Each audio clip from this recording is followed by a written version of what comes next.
Minjun came into this world in complete silence. While other Bobbies cried and listened to their mothers sing soft songs, Minjun heard nothing. The doctors told his mother the news when he was just 6 months old. Her baby boy was deaf. He would never hear her voice. He would never hear music. He would never hear the birds sing or the rain fall on the window. His mother, a young woman named Mi, held her baby close and cried for 3 days.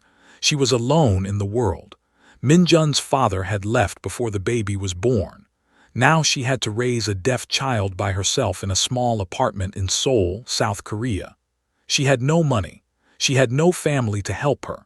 She only had love for her son. The years passed slowly. Mi worked at a factory during the day. She packed boxes for 10 hours and came home with tired hands and an aching back. But she always smiled when she saw Minjun. The boy was quiet and gentle. He learned to read lips and use his hands to talk. He was smart, very smart.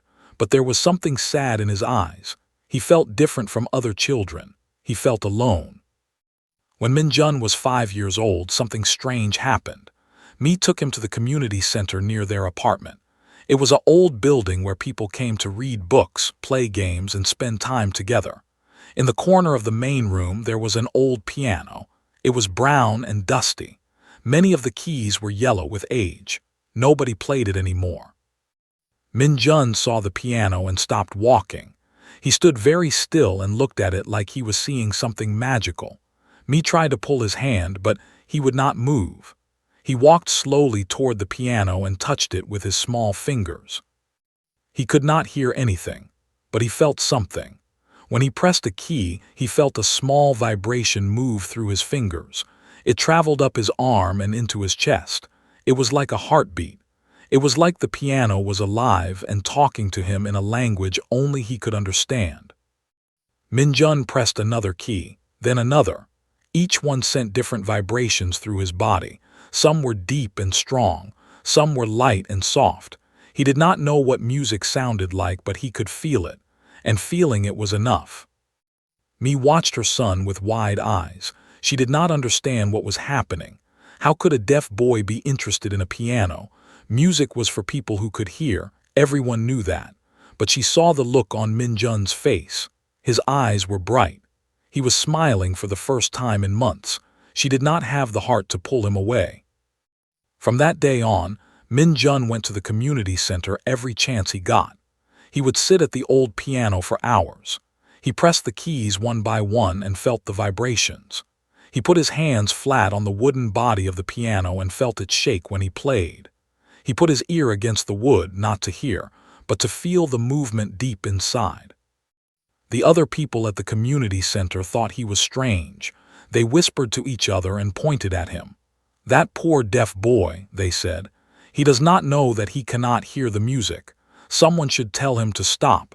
He is wasting his time." But Minjun did not care what they said. He could not hear their words anyway.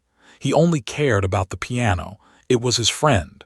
It was the only thing in the world that made sense to him. One night Mi sat alone in their small apartment. Minjun was asleep in his bed. She looked at her son's peaceful face and made a decision. She did not understand his love for the piano.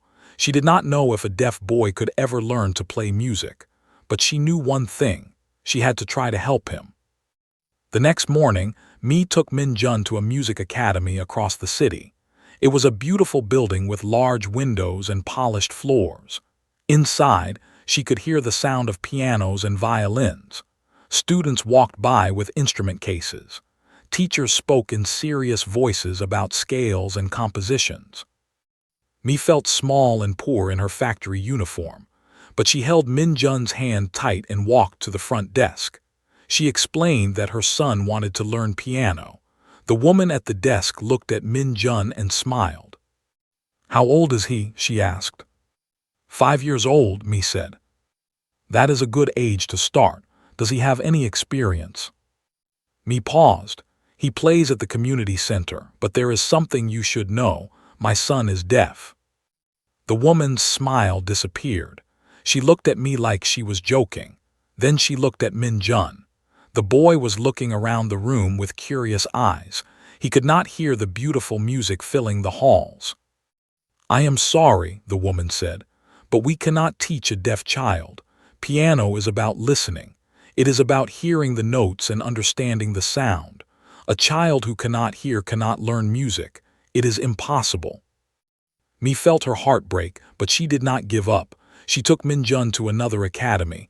The answer was the same. She took him to another, and another, and another. 7 times she heard the same words: impossible, waste of time, cannot be done. At the 7th academy, a teacher actually laughed. He was a tall man with glasses and a cold face. His name was Professor Park, and he was famous in Seoul for training the best young pianists. He looked at Minjun and shook his head.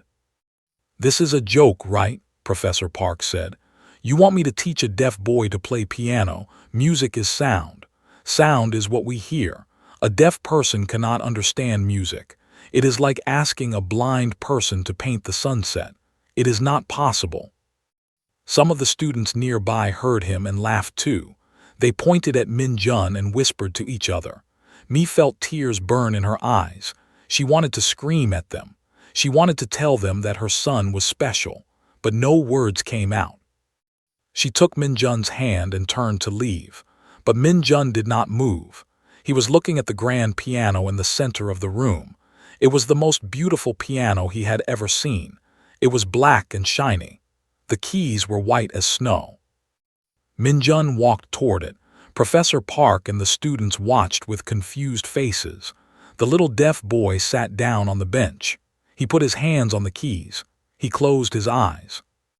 For a long moment he did not move. He was feeling the piano. He was listening to it in his own way. Then he pressed a few keys. The notes were random. They did not make a song, but there was something in the way he touched the keys, something gentle, something full of love. Professor Park laughed again. "See, he cannot even play a simple note correctly. Take him home. Do not waste your money or his time." Mi rushed to the piano and took Minjun's hand. The boy looked up at her with confused eyes. He did not understand why she was crying. He did not know that people were laughing at him. He only knew that he loved the piano, and the piano seemed to love him back. As they walked out of the academy, Minjun tugged at his mother's sleeve. He pointed back at the building. He pointed at his chest. He was trying to tell her something. He wanted to go back. He wanted to play. Mi knelt down and held her son's face in her hands. She looked into his eyes and saw something that surprised her. There was no sadness. There was no pain. There was only hope. This little boy, who could not hear a single sound in the world, still believed in himself. At that moment, Mi made a promise. She did not care what the professors said. She did not care if the whole world laughed at them. She would find a way to help her son. She would give him his dream, even if it seemed impossible. Because sometimes the most beautiful music comes not from what we hear, but from what we feel in our hearts. The days after the academy visits were hard for Mi. She went to work every morning with heavy eyes from crying at night. Her hands packed boxes while her mind worried about her son. She had tried everything. She had begged every music teacher in the city. They all said the same thing. A deaf boy could not learn piano. It was a dream that could never come true. But Minjun did not seem sad. Every day after school, he went to the community center and sat at the old piano. He pressed the keys and felt the vibrations. He put his hands on the wood and closed his eyes. To him, the piano was not just an instrument. It was a window to a world he could not hear but could feel deep inside his soul. The people at the community center still watched him with pity. "Poor child," they whispered. "He does not understand that music is not for him." But there was one person who watched him differently. An old woman who sat in the corner every afternoon with a cup of tea. Her name was Mrs. Mrs. was 78 years old. Her hair was white as winter snow. Her hands were bent and twisted from arthritis, but her eyes were sharp and bright. They saw things that other people missed. 50 years ago, Mrs. had been one of the most famous pianists in South Korea. She had played in concert halls across the world. Kings and presidents had listened to her music, but then her hands started to hurt. The arthritis came slowly like a thief in the night. First, one finger stopped moving properly, then another. By the time she was 50, she could no longer play the piano.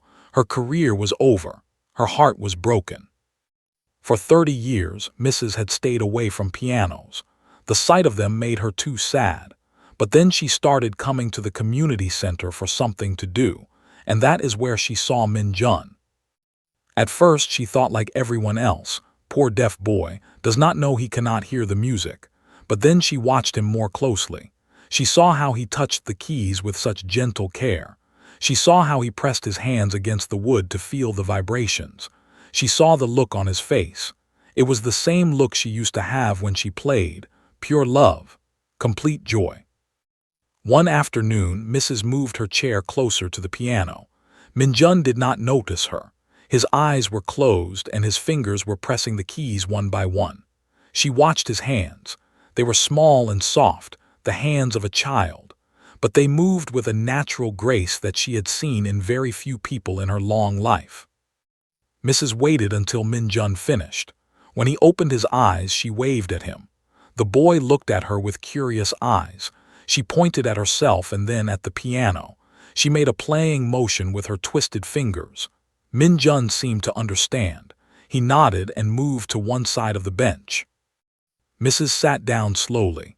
Her old bones hurt with every movement. She looked at the keys and felt a pain in her heart. It had been so long since she sat at a piano.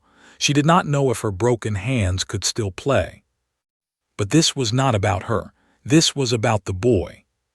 She placed her crooked fingers on the keys. They did not move like they used to. They were slow and stiff.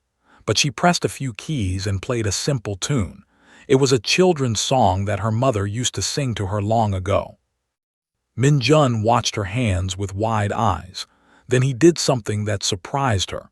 He put his small hand on top of hers. He felt her fingers press the keys. He felt the vibrations move through her skin into his. His face lit up with understanding. Mrs. played the tune again. This time, Min Jun kept his hand on hers the whole time. He closed his eyes and felt every note. When she finished, he looked at her and smiled. It was a smile that said more than any words could say. From that day on, Mrs. came to the community center every afternoon. She sat with Min Jun at the old piano and taught him in ways no one had ever tried before. She could not teach him to hear the music, so she taught him to feel it. First, she taught him about vibrations. Low notes made strong, deep vibrations. High notes made quick, light vibrations. She had him put his hands flat on the piano and play different keys. She taught him to tell the difference between notes by how they felt, not how they sounded. Then she taught him to feel rhythm. She tapped his shoulder in different patterns. 1 tap, 2 taps, 3 taps, slow taps, fast taps. She taught him that music was not just about notes. It was about the spaces between them. It was about timing and feeling and heart.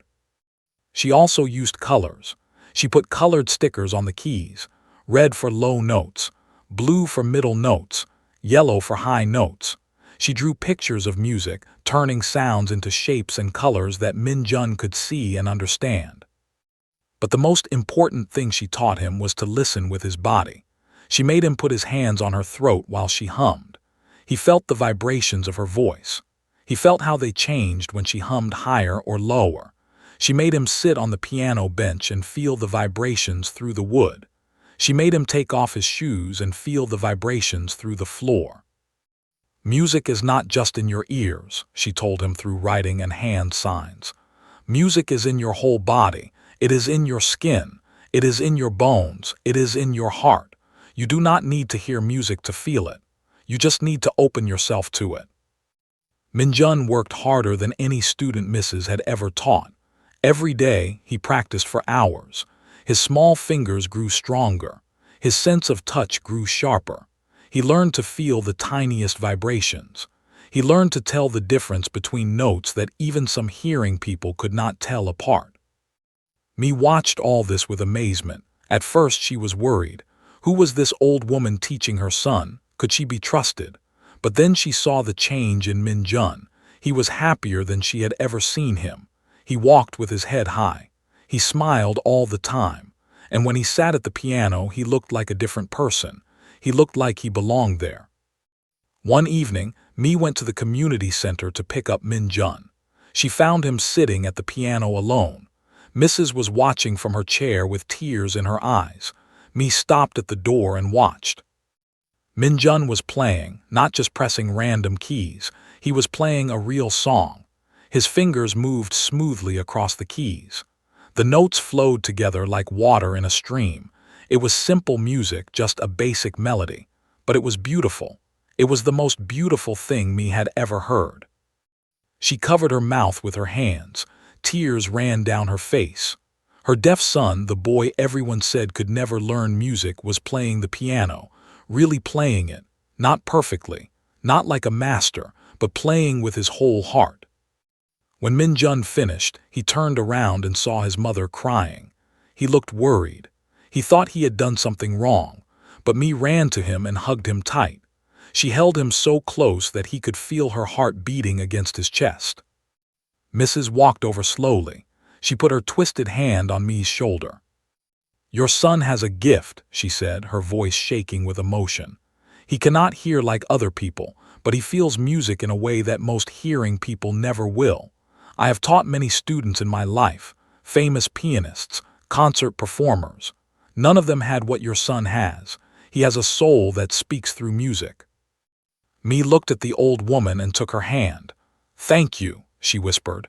"Thank you for believing in him when no one else did." Mrs. smiled gently. "I did not give him anything," she said. "The music was already inside him. I just helped him find a way to let it out." That night, as Mi and Min Jun walked home through the dark streets, the little boy held his mother's hand and smiled. He could not hear the sounds of the city around him. He could not hear the cars or the people or the wind. But inside his heart there was music. And for the first time in his life, he knew that he was not broken. He was not less than other people. He was special. And his story was only beginning. 3 years passed like leaves falling in autumn. Min Jun was now 8 years old. He had grown taller and stronger, but his love for the piano had grown even more. Every day after school, he ran to the community center to meet Mrs. Every night, he dreamed about music. Every morning, he woke up excited to learn more. Mrs. was the best teacher he could ever have. She was patient and kind. She never got angry when he made mistakes. She never told him that something was impossible. Instead, she found new ways to teach him things that no one thought a deaf person could learn. She taught him to read sheet music. At first, Min Jun did not understand the strange dots and lines on the paper, but Mrs. explained that each dot was a note. Each line told him where to put his fingers. Each symbol told him how long to hold a key or how hard to press it. It was like learning a new language, and Min Jun learned it faster than anyone expected. She also taught him to feel the music in his bones. When he played, she made him close his eyes and feel the vibrations move through his whole body. She taught him that the piano was not just an instrument. It was a living thing that breathed and sang. When he pressed a key, the piano answered him. When he played a song, the piano danced with him. But the most important lesson Mrs. taught him was about emotion. "Music is not just notes," she wrote on a piece of paper. "Music is feeling. When you are happy, your music should feel happy. When you are sad, your music should feel sad. The piano is your voice. Use it to tell the world what is in your heart." Min Jun understood this better than most hearing people ever could. He had spent his whole life unable to speak with his voice. He had spent his whole life struggling to make people understand him. Now, he had the piano, and the piano could say everything he could not. One rainy afternoon, Mrs. gave Min Jun a very special gift. It was a book of sheet music. The pages were old and yellow. The cover was worn and faded, but the title was still clear. It said, "Piano Sonatas." Min Jun looked at the name and felt confused. He did not know who was. Mrs. smiled and took out a piece of paper. She wrote slowly and carefully so he could read every word. Ludwig van was one of the greatest piano players and composers in history. He lived more than 200 years ago in a country called Germany. He wrote some of the most beautiful music the world has ever heard. But here is the most important thing: was deaf. Min Jun's eyes grew wide. He read the words again to make sure he understood. Was deaf. A deaf man had written some of the greatest music in history. Mrs. nodded and kept writing. When was a young man, he started to lose his hearing. By the time he was in his 40s, he was completely deaf. He could not hear a single note. But he did not stop making music. He kept composing. He kept creating. Some of his most famous pieces were written after he became deaf. He felt the music in his heart just like you do. Min Jun felt tears in his eyes. For the first time in his life, he did not feel alone. There was someone else like him, someone who had faced the same challenges, someone who had proved that deaf people could make beautiful music too. From that day on, Min Jun studied music with passion. He learned about the composer's life. He learned about his struggles and his victories. He learned that used to put a stick between his teeth and press it against the piano to feel the vibrations. Min Jun did the same thing. He felt closer to than to any living person. Mrs. taught him to play simpler pieces first. Fur took him 3 months to learn. It was hard. Some days his fingers hurt so much that he wanted to cry. Some days he made so many mistakes that he felt like giving up. But he never did. Whenever he felt tired, he thought about, if a deaf man from 200 years ago could create masterpieces, then Min Jun could learn to play them. By the time he was 9, Min Jun could play Fur perfectly. Every note was in the right place. Every pause was exactly long enough. But more than that, the music had feeling. When he played the sad parts, you could feel the sadness. When he played the hopeful parts, you could feel the hope. Mrs. said it was the best performance of the piece she had ever heard. But Min Jun wanted to learn more. He wanted to play the harder pieces. He wanted to play the Moonlight Sonata, his most famous work for piano. Mrs. said he was not ready yet. The piece was too difficult, but she promised to teach him when the time was right. Meanwhile, Min Jun's life outside the community center was not easy. He went to a special school for deaf children. The teachers there were kind, but they did not understand his love for music. Music was not part of the school program. The other students did not care about pianos or composers.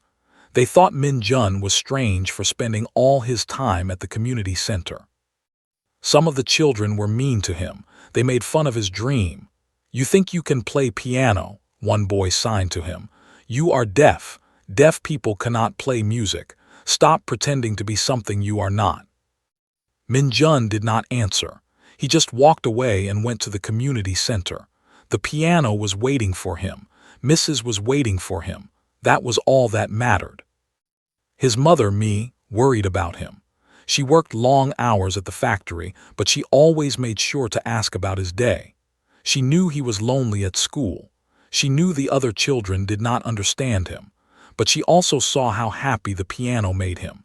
She decided that his happiness was more important than fitting in. One evening, Mi came home from work with a surprise. She had been saving money for months. Every extra dollar from her factory job, every coin she found on the street, she had put away in a secret jar. Now the jar was full. "Come with me," she signed to Min Jun. They took a bus across the city to a small music shop. Inside, there were pianos of all sizes and colors.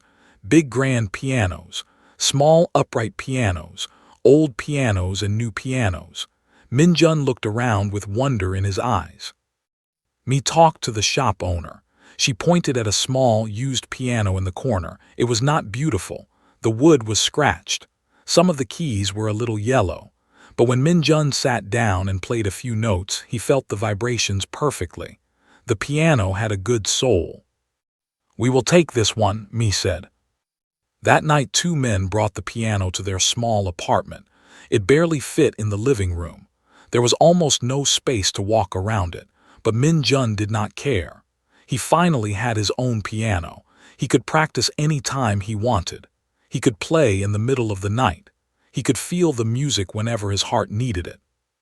He sat down at the piano and played for 3 hours straight. His mother sat on the couch and watched him. She could see the joy on his face. She could see how his fingers danced on the keys. She did not understand music very well, but she understood love.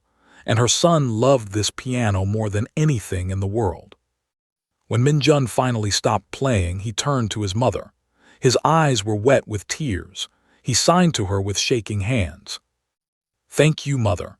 This is the best gift anyone has ever given me. I promise I will work hard. I promise I will make you proud. One day I will play on the biggest stages in the world. And when I do, I will think of you and Mrs. You believed in me when no one else did. I will never forget that." Mi hugged her son and let her own tears fall. She had given up so much for this moment. She had worked extra shifts. She had skipped meals. She had worn the same old clothes for years, but seeing her son's happiness made it all worth it. She did not know what the future would bring. She did not know if Minjun would ever perform on big stages, but she knew one thing for certain: her son had found his voice, and no one could ever take that away from him. The years moved forward like a river that never stops flowing. Minjun grew from a small boy into a young teenager. His body changed, his face changed, but his love for the piano never changed. If anything, it grew stronger with each passing day. By the time he was 12 years old, Minjun could play pieces that most adult pianists found difficult. His fingers moved across the keys like birds flying across the sky. He had memorized hundreds of songs. Chopin, and of course, his beloved. He played them all with a skill that seemed impossible for someone so young. Mrs. was now 82 years old. Her health was not as good as before. Her legs were weak and she needed a cane to walk. Her hands were more twisted than ever and she could barely hold a cup of tea. But every afternoon, she still came to the community center to sit with Minjun. She still taught him new things. She still listened to him play with tears in her eyes. "You have learned everything I can teach you," she wrote on a piece of paper one day. "Your fingers are better than mine ever were. Your feeling for music is deeper than most people who have been playing for 50 years. You are ready to share your gift with the world." Minjun shook his head. He did not want to share his gift with the world. He remembered what happened when he was 5 years old. He remembered the professors who laughed at him. He remembered the students who pointed and whispered. He did not want to feel that pain again. Mrs. understood.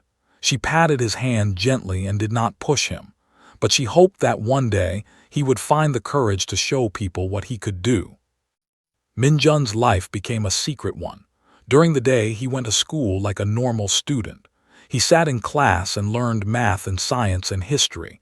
He talked to his classmates with his hands and tried to fit in. Nobody at school knew about his piano playing. He never told anyone. It was his secret, hidden deep in his heart. At night, everything changed. When the sun went down and the streets became quiet, Minjun came alive. He practiced on his piano at home until his mother made him go to bed. But even then, he could not sleep. His fingers moved in the air, playing invisible notes. His mind heard music that his ears could never hear. Sometimes, late at night, Minjun sneaked out of the apartment. He walked through the dark streets to the community center. There was an old security guard there named Mr. He was a kind man with a round face and sad eyes. He had worked at the center for 20 years and had seen many people come and go. Mr. knew about Minjun. He had watched the deaf boy grow up. He had seen him practice for hours every day. He did not understand how a person who could not hear could play such beautiful music, but he knew magic when he saw it. Every night when Minjun came to the door, Mr. let him in. He did not ask questions. He did not tell anyone. He just unlocked the door and pointed to the old piano in the corner. Then he sat in his chair and waited. In the darkness of the empty community center, Minjun played. The only light came from the moon shining through the windows. The only audience was old Mr. sitting in the shadows. But Minjun played like he was performing for 1,000 people. He played Moonlight Sonata, the piece he had dreamed about since he was 9 years old. Mrs. had finally taught it to him, and now he played it every night. The music filled the empty building.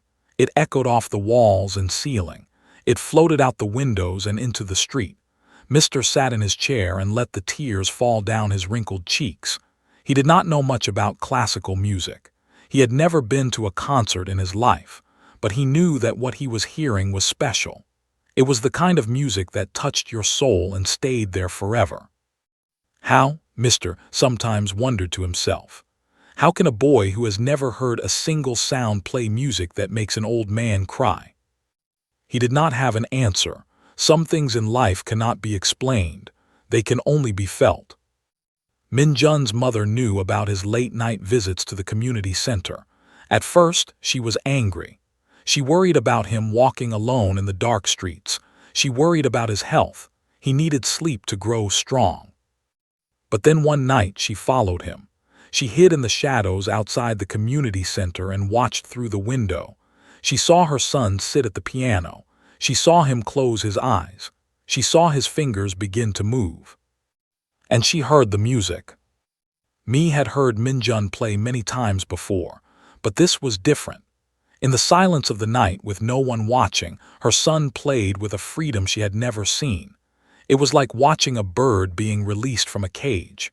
The music soared and dived and spun through the air. It was wild and beautiful and free. She stood outside that window for an hour, listening and crying. When Min-jun finally stopped playing, she hurried home before he could see her. She never told him what she had witnessed, but from that night on, she never complained about his late-night trips again. Min-jun turned 13, then 14. His skills grew beyond what anyone could have imagined. He could play pieces that took most pianists years to master. He could feel the music so deeply that every note seemed to have a life of its own. Mrs. said he was the most talented student she had ever taught. She said he was better than she had ever been, even in her prime. But still, Min-jun stayed hidden. He did not want fame. He did not want attention. He just wanted to play his music in peace. The world had rejected him once. He did not want to give it a chance to reject him again. His school life continued to be difficult. The other students knew he was different, but they did not know why. They saw him as the quiet deaf boy who never talked about himself. Some of them tried to be his friend. Most of them ignored him. A few were cruel. There was one boy named Jun-ho who seemed to take pleasure in making Min-jun's life miserable. He would knock books out of Min-jun's hands. He would steal his lunch. He would make fun of him in front of other students, knowing that Min-jun could see the laughter but not hear it. One day, Jun-ho pushed Min-jun against a wall and demanded to know his secret. "You are always sneaking away somewhere," he signed with rough hands. "Where do you go? What are you hiding?" Min-jun did not answer. He just looked at Jun-ho with calm eyes and said nothing. This made Jun-ho even more angry. He raised his fist like he was going to hit Min-jun. But then something strange happened. A teacher walked around the corner and Jun-ho had to pretend nothing was wrong. Min-jun took the chance to walk away. He went straight to the community center and played the piano for 3 hours. The music helped him forget the pain. The music helped him feel strong again. That night, lying in bed, Min-jun made a decision. He would not let people like Jun-ho control his life. He would not let fear keep him hiding forever. One day, when the time was right, he would show the world what he could do. He did not know when that day would come. He did not know how it would happen, but he believed it would come. Mrs. had taught him that belief was the most powerful force in the world. If you believed in something strong enough, the universe would find a way to make it happen. And so Min-jun kept practicing. He kept learning. He kept growing. In the darkness of the community center, with only old Mister as his audience, he prepared himself for a day that would change his life forever. He just did not know that the day was coming sooner than he thought. It was a cold winter night in Seoul. The streets were empty and quiet. Snow fell gently from the dark sky, covering the city in a blanket of white. Most people were asleep in their warm beds, but in the community center, a 13-year-old deaf boy was playing the piano. Min-jun did not know that this night would change his life forever. He played like he always did. His eyes were closed. His fingers moved across the keys with grace and power. He was playing Moonlight Sonata, the same piece he had played 100 times before. But tonight, something was different. Tonight, someone was listening. Her name was Young. She was 22 years old, a university student studying journalism. She was walking home from a late-night study session when she heard something that made her stop in her tracks. Music, beautiful, haunting music coming from inside the old community center. Young was confused. The center was supposed to be closed at this hour. Why would someone be playing piano in the middle of the night? She walked closer to the building and pressed her ear against the cold glass window. The music was incredible. Young had studied piano when she was younger. She knew enough to recognize talent when she heard it, and whoever was playing inside had more talent than anyone she had ever heard. The notes flowed like water.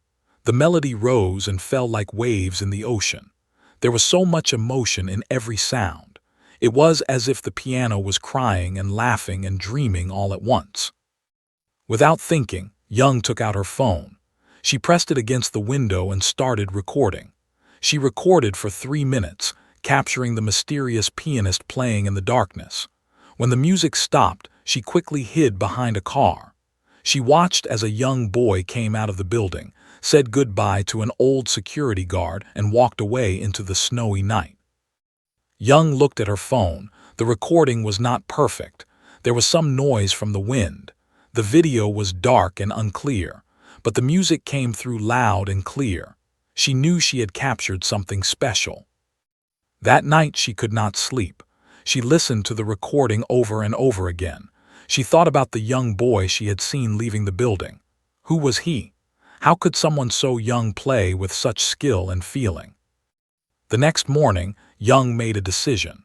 She uploaded the video to the internet with a simple message. Who is this mystery pianist? I heard this incredible music coming from an old community center late at night. Does anyone know who this talented person is? She did not expect much. Maybe a few friends would watch it. Maybe someone local would recognize the place. She went to her classes and forgot about the video. But the internet had other plans. By lunchtime, the video had 1,000 views. By dinner, it had 10,000. By the next morning, it had 100,000. People from all over South Korea were watching the video and sharing it with their friends. They were amazed by the beautiful music. They were curious about the mystery pianist. They wanted to know more. Within a week, the video had 10 million views. News reporters started talking about it.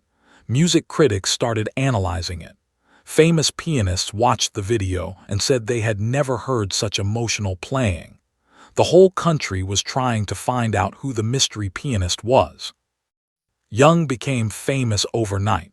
Reporters called her for interviews. They wanted to know where she had found this video. She told them about the community center.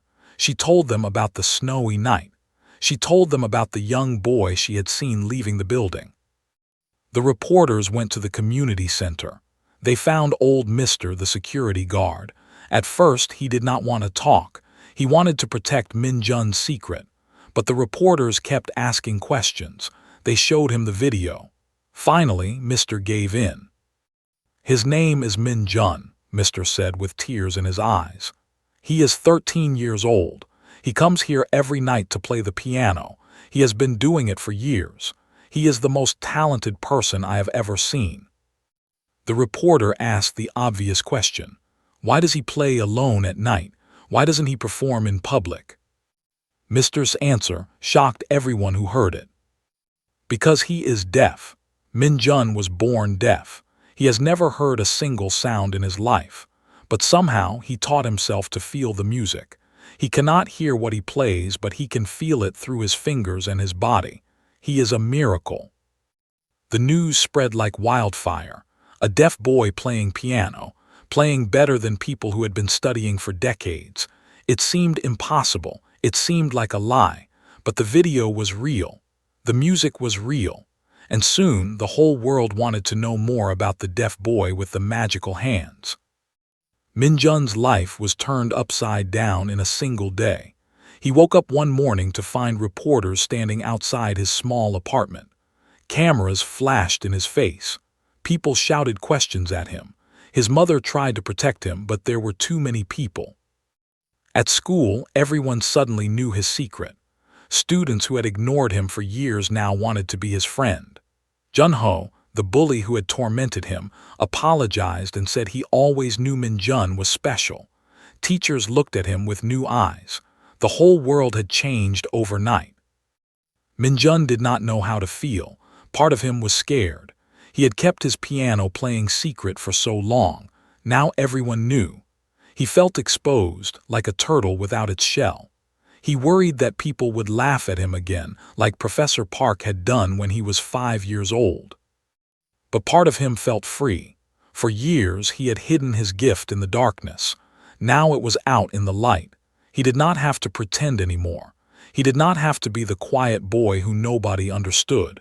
He could be who he really was, a pianist. Mrs. heard the news from her small apartment. She was too sick to come to the community center anymore. Her health had been getting worse for months, but when she saw Minjun on television, she smiled through her tears. "I knew this day would come," she whispered to herself. "I always knew. The world was not ready for him before, but now it is. Now they will see what I saw all those years ago. They will see the miracle." She wrote a letter to Minjun. In the letter, she told him how proud she was of him. She told him not to be scared. She told him that this was his moment, the moment he had been preparing for his whole life. "You have spent years playing in the darkness," she wrote. "Now it is time to play in the light. Show the world what you can do. Show them that music is not about what you hear. It is about what you feel. You have the most beautiful feeling I have ever seen. Share it with everyone. Make them believe in miracles." Minjun read the letter 100 times. He held it close to his heart. Mrs. words gave him courage. She had believed in him when no one else did. She had taught him everything he knew. He would not let her down. Invitations started pouring in from all over the world. Concert halls wanted him to perform. Television shows wanted to interview him. Music schools that had once rejected him now begged him to come study with them. The deaf boy who everyone laughed at was suddenly the most wanted pianist in the world. But not everyone believed. Some people said the video was fake. Some people said a deaf person could not possibly play piano at that level.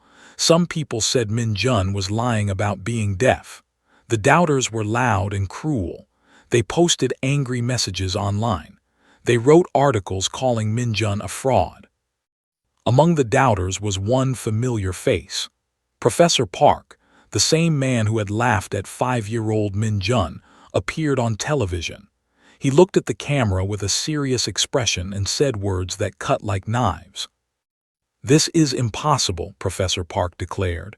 "Music is sound. Deaf people cannot understand sound.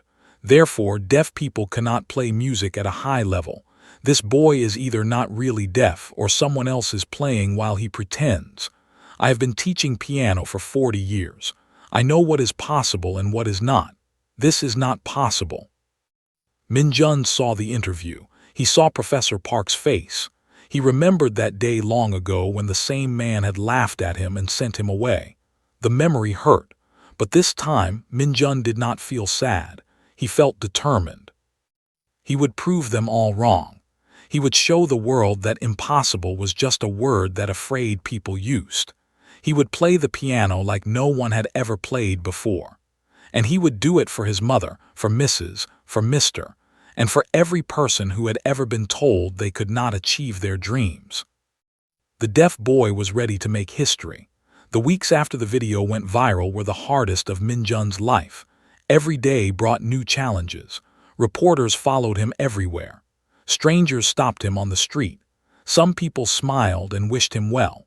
Others stared at him with suspicious eyes, waiting for him to make a mistake that would prove he was a fraud. The criticism hurt more than Minjun had expected. He read the comments online even though his mother begged him not to. "Fake, liar, impossible, deaf people cannot play piano." The words burned like fire. No matter how many good comments there were, the bad ones stuck in his mind like thorns. Professor Park's interview made everything worse. The famous piano teacher appeared on television again and again, explaining why Minjun had to be lying. The ear and the brain work together to create music, he said. Without hearing, you cannot understand rhythm. Without hearing, you cannot feel harmony. This boy may be pretending or someone may be tricking us, but I promise you, he is not playing that piano the way the video suggests. Other music professors joined him. They wrote articles in newspapers and spoke on radio shows. They all said the same thing. A deaf person could not play piano at a high level. It was against science. It was against nature. Minjun was either lying about being deaf or lying about playing the piano. Mi watched her son suffer and felt helpless. She had worked so hard to protect him. She had given up so much to support his dream. Now, people all over the world were calling him a liar. She wanted to scream at them. She wanted to shake them and make them see the truth. But she could not fight the whole world. One evening, she found Minjun sitting alone at his piano.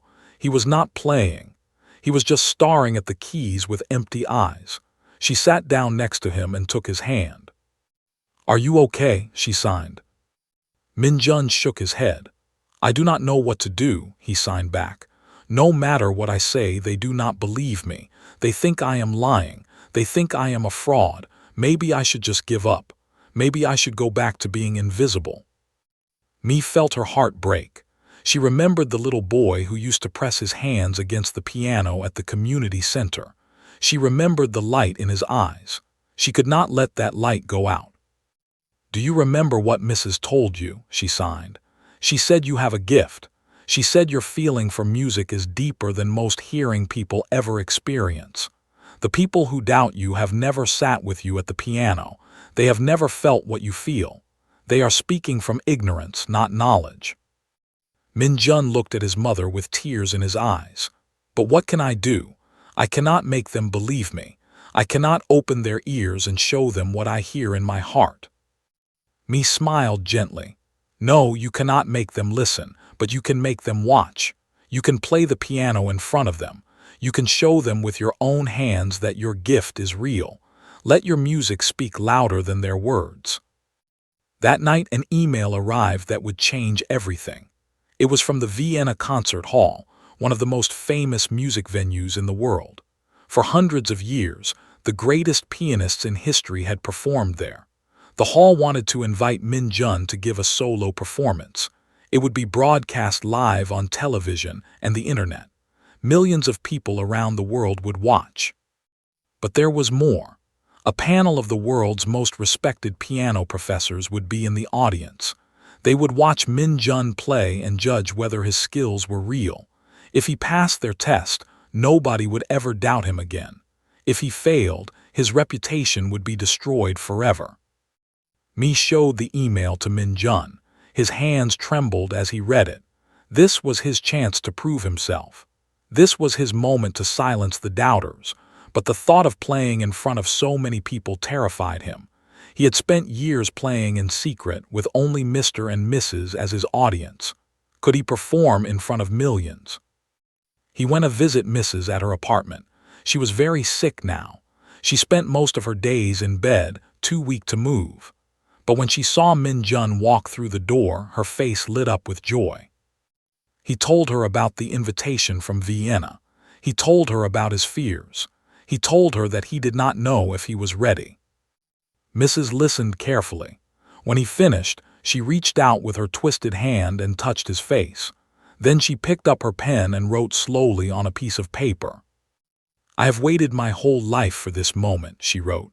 "When I was young, I played on stages all over the world. I heard the applause of thousands, but I never felt like my music meant anything important. I played because I wanted to be famous. I played because I wanted people to admire me. I played for all the wrong reasons." She paused to catch her breath, then continued writing. "Then I met you, a little deaf boy who loved the piano more than anything in the world. You taught me what music is really about. It is not about hearing. It is not about fame. It is about feeling. It is about expressing what is in your heart. You play with more heart than any pianist I have ever known. Now it is time to share that heart with the world." Min Jun read her words through tears. "But what if I fail?" he sighed.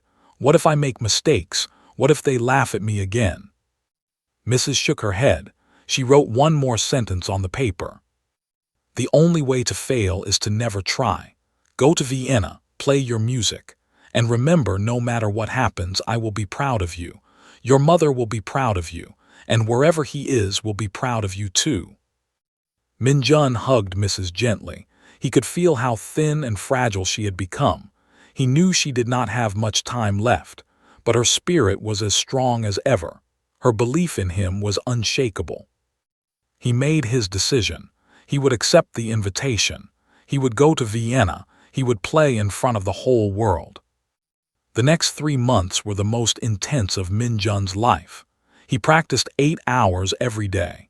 He played the pieces he knew perfectly and made them even better. He worked on the difficult parts until his fingers ached. He pushed himself harder than he had ever pushed before. His mother watched him with a mixture of pride and worry. She was proud of his dedication, but she worried that he was working too hard. She worried that the pressure would be too much for him. She tried to make him rest, but he refused. He had something to prove. The day before he was supposed to leave for Vienna, Min Jun went to see Mrs. one last time. He wanted to tell her goodbye. He wanted to promise her that he would make her proud. But when he arrived at her apartment, something was wrong. The door was open. There were people inside, a doctor, a nurse, Mrs.'s daughter who had come from far away. Min Jun walked into the bedroom with trembling legs. Mrs. was lying in bed, her eyes closed, her face peaceful. She was not moving. The doctor looked at Min Jun with sad eyes and shook his head. Mrs. was gone.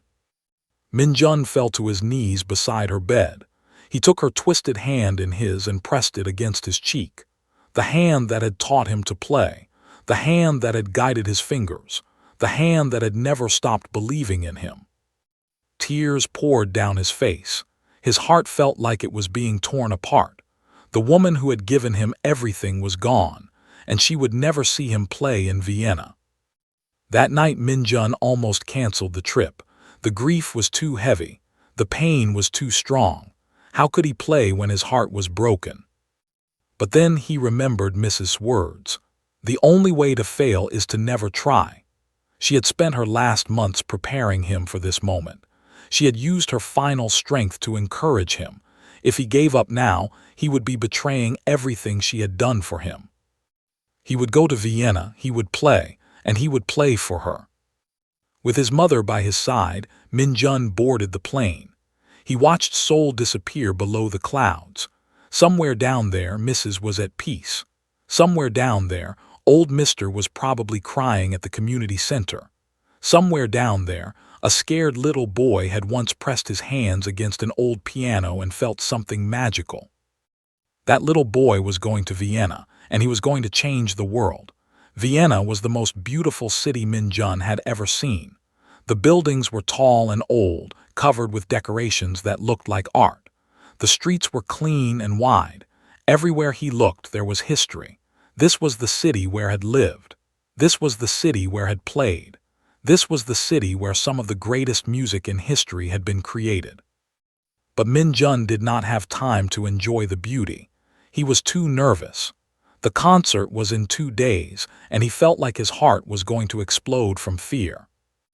The Vienna concert hall was even more impressive than the pictures he had seen. The building was massive, with tall columns and golden decorations. Inside, there were red velvet seats and crystal chandeliers that sparkled like stars. The stage was wide and polished, and in the center sat a grand piano, the most beautiful piano Min Jun had ever seen. He walked onto the stage for his practice session and felt like he could not breathe. In 2 days, this hall would be filled with 2,000 people. Millions more would watch on their televisions and computers. The thought made his legs shake. He sat down at the grand piano and touched the keys. The vibrations felt different from his piano at home. They were richer, deeper, more powerful. He played a few notes and felt them travel through his fingers, up his arms, and into his chest. The piano was like a living creature, waiting to sing with him. For the next 2 days, Min-jun practiced non-stop. He played the pieces he had chosen for the concert over and over again. He made small adjustments. He worked on his timing. He tried to calm his nerves. His mother stayed with him the whole time. She brought him food when he forgot to eat. She made him rest when he practiced too long. She held his hand when the fear became too much. "I am scared," Min-jun signed to her the night before the concert. "What if I forget the notes? What if my fingers do not work? What if I disappoint everyone?" Mi looked at her son with love in her eyes. "Do you remember the first time you touched a piano?" she signed back. "You were just a little boy, you could not hear anything, but you felt the music in your fingers. You felt it in your heart. That feeling has never left you. It will not leave you tomorrow. Just close your eyes and feel the music. The rest will take care of itself." The day of the concert arrived. Min-jun woke up early and could not eat breakfast. His stomach was full of butterflies. He put on a black suit that his mother had bought for him. He looked at himself in the mirror and saw a young man staring back. A young man about to face the biggest challenge of his life. The concert hall filled up slowly. 2,000 people took their seats. They were music lovers, critics, reporters, and curious viewers who wanted to see if the deaf boy was real.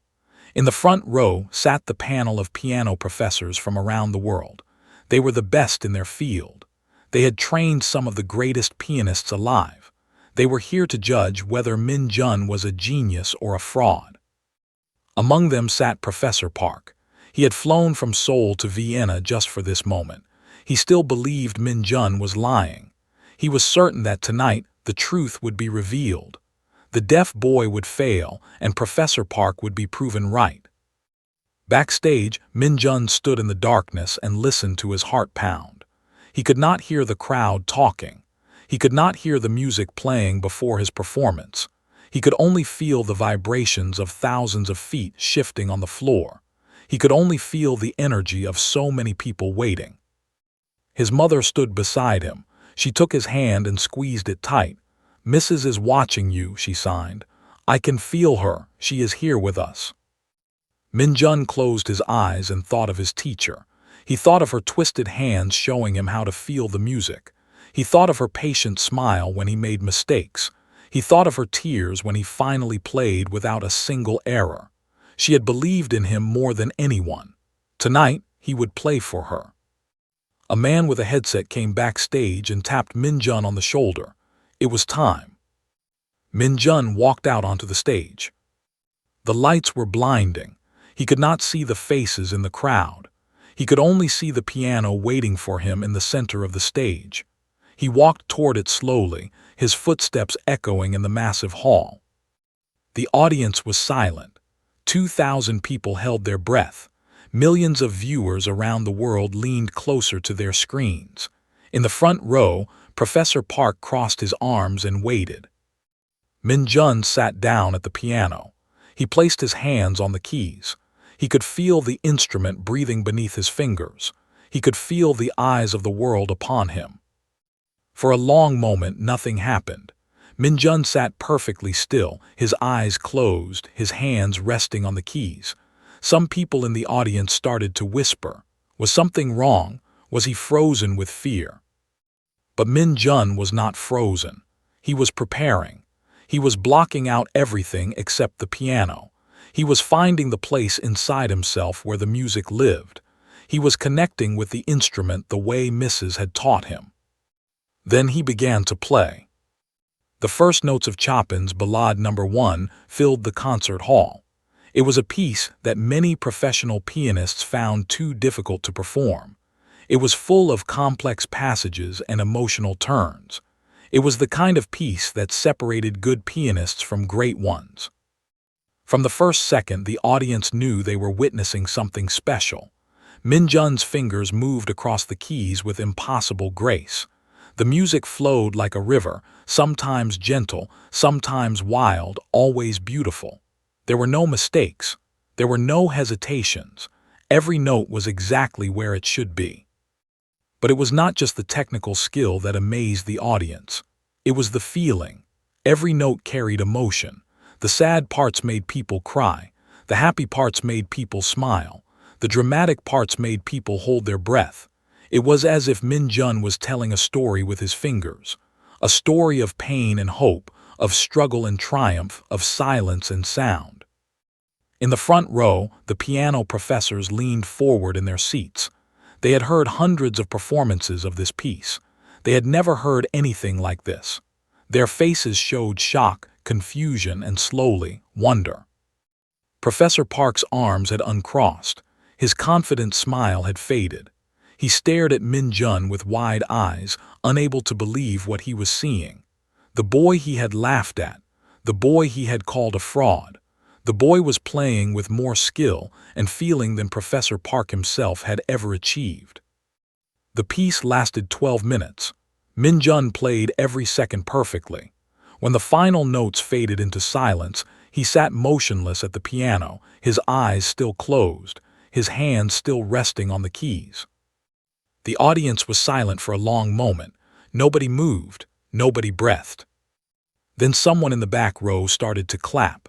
Another person joined in, then another, and another. Within seconds, the entire concert hall erupted in applause.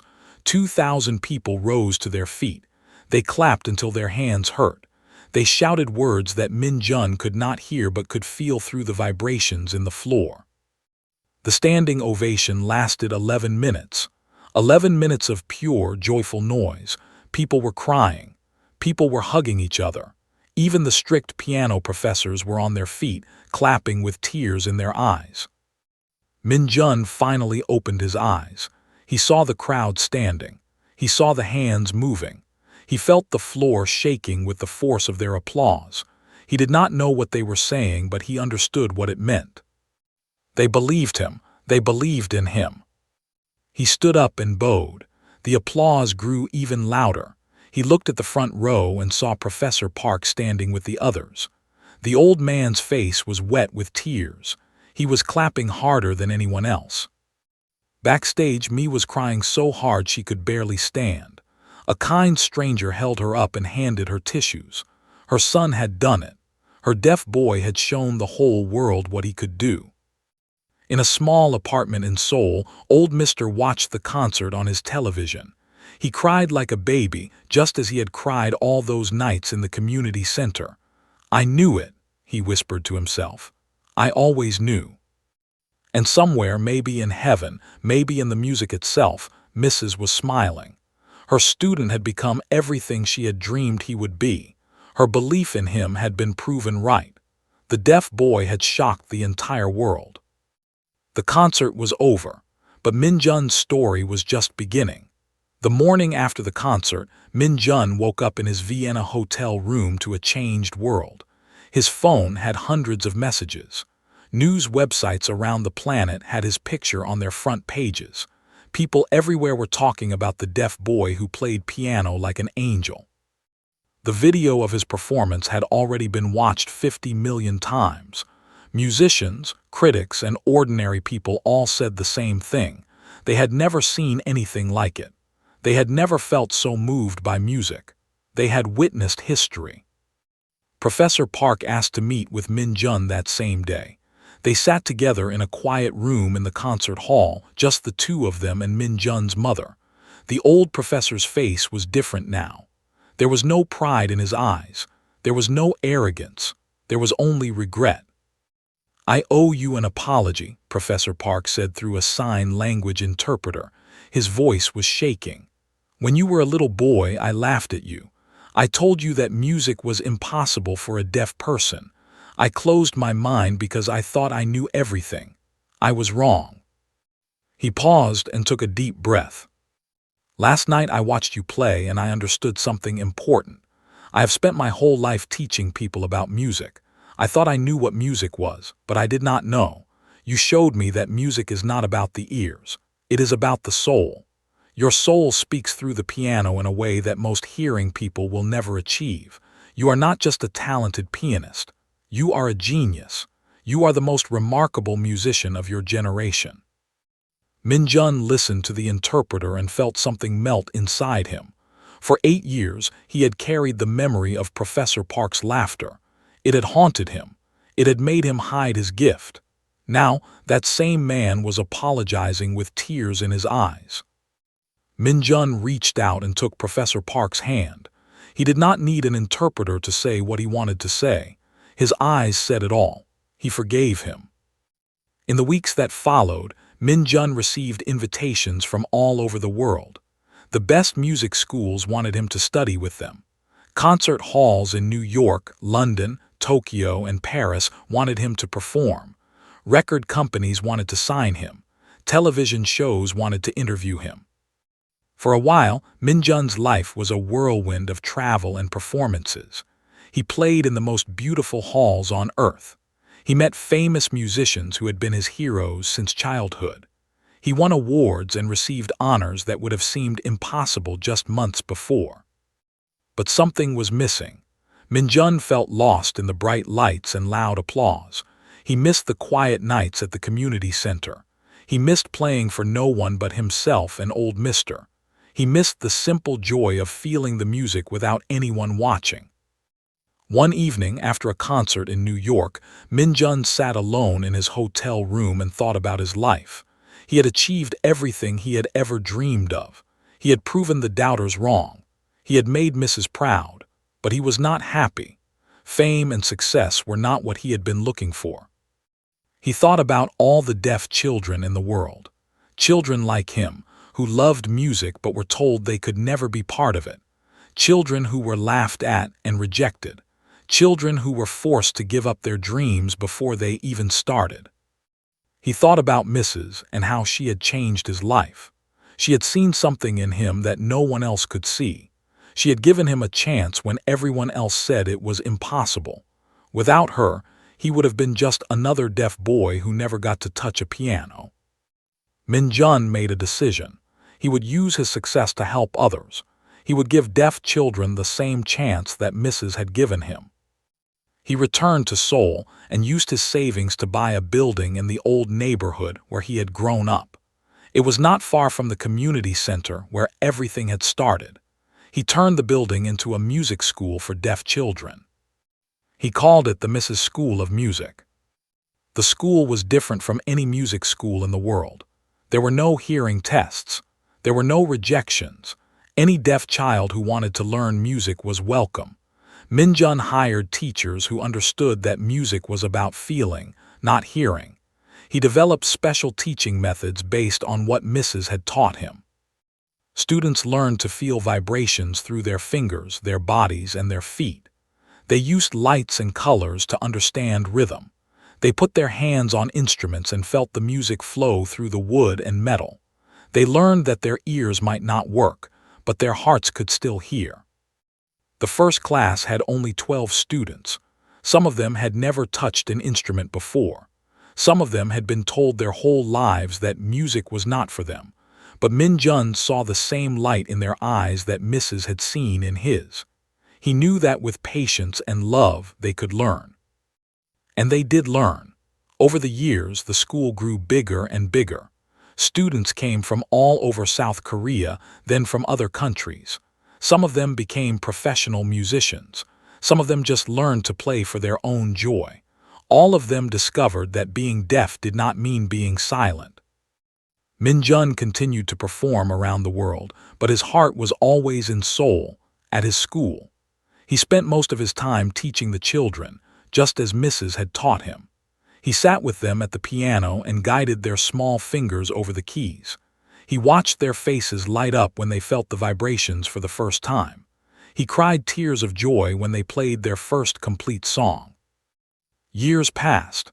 Minjun grew from a young man into an adult. His mother, Mi, retired from the factory and spent her days helping at the school. Old Mister, now very old and frail, came to every concert and every graduation ceremony. He still cried every time he heard the students play. One day, a reporter came to the school to interview Minjun. She asked him what he considered his greatest achievement. Was it the Vienna concert, the awards, the fame? Minjun shook his head. He pointed at a little deaf girl sitting at a piano across the room. She was 7 years old. She had been told by doctors that she would never understand music. But there she was, playing a simple melody, her eyes closed, her face full of peace. "That is my greatest achievement," Minjun signed.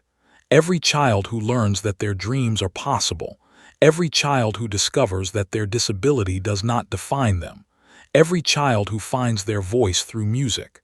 Mrs. gave me a gift when I was a child. Now I get to give that gift to others. That is worth more than any concert or any award." The reporter asked one more question. What message did Minjun have for people around the world who thought they could not achieve their dreams? Minjun thought for a long moment. Then he signed his answer slowly and carefully. "The world will tell you what you cannot do. People will laugh at you. They will say your dreams are impossible. They will try to make you small, but they are wrong. They can only see what is outside. They cannot see what is inside your heart." He paused and looked around the room at all the deaf children playing instruments, laughing, learning. "I was born deaf. I never heard my mother's voice. I never heard the birds sing or the rain fall, but I heard music in a way that most people never will. I heard it through my fingers, through my body, through my soul. My disability became my gift. My silence became my song." Minjun smiled, a peaceful smile that had taken him years to find. Do not let anyone tell you what you cannot do. The only limits that matter are the ones you place on yourself. Dream big, work hard, believe in yourself, and never ever give up.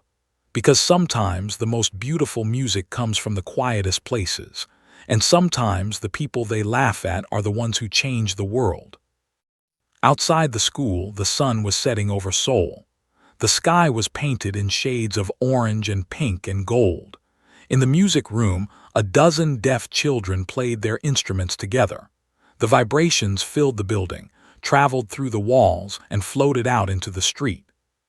People walking by stopped to listen. They did not know that the music was made by children who could not hear. They only knew that it was beautiful. It was the sound of hope. It was the sound of dreams coming true. And somewhere in that music, if you listened carefully with your heart, you could hear the spirit of Mrs. Still teaching, still believing, still proving that music is not about what you hear. It is about what you feel. And that is a lesson that will echo through the world forever.